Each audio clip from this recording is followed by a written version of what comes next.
Hey friends, we're at the sweet potato garden and I have brought two very special friends from NC State. Go Pack. Go Pack. There you go. And I'm going to step back and let them take off their mask. They're going to explain why they're here today and what we're going to do.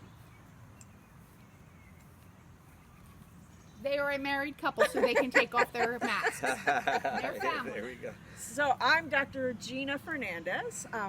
My daughter was a second grader in this with Miss Sedigat 12 years ago, and we started Miss Sedigat. You probably still see the sore arm. She twisted my arm 12 years ago to have a garden set up in her back or at Swift Creek.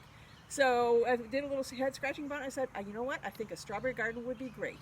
Strawberries we plant in the fall. They kind of, you can watch them grow a little bit through the winter, but you got to cover them up. You got to watch the weather, and then the springtime, right before your kids start going back home, at the end of the year, you can harvest some strawberries. So I thought it was a really good little garden adventure for you guys to do at Swift Creek. And then one day I was talking to my husband and Mrs. Sedigat, and we said, what can they do during the summer? And then he takes over. You can tell us what you do there. As is usual. And I just want to make a note. It's my daughter, too. Did we even mention her? You said my daughter. Our daughter. Actually, both our daughters here went to Swift Creek, and they loved it. It's a great school, and it has great teachers, and we've been so happy about being associated with this school over the years. It's been a real joy.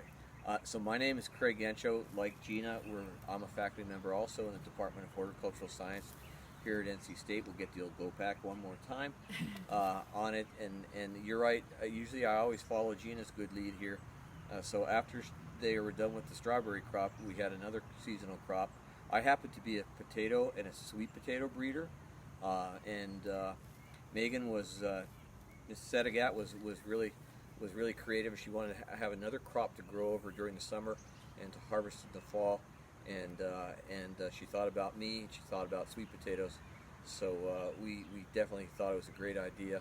And so here we are at Swift Creek this afternoon on a lovely, all sort of fall afternoon now, getting ready to dig the crop that Miss Sedigat planted back in. When did you do this? In June? In June, just before when you guys were supposed to be getting out of first grade, coming into second grade. I came out by myself and planted what are they called when you plant them? You could call them slips, Slips. or just transplants. Yep. I put the slips in, and my daughter Sarah and I came out every day for a couple of weeks to make sure that they had enough water and that the animals didn't eat them. And so this is where we have come from mid-June until September 24th. So let's start digging the plants and see what kind of little presents there are underneath them.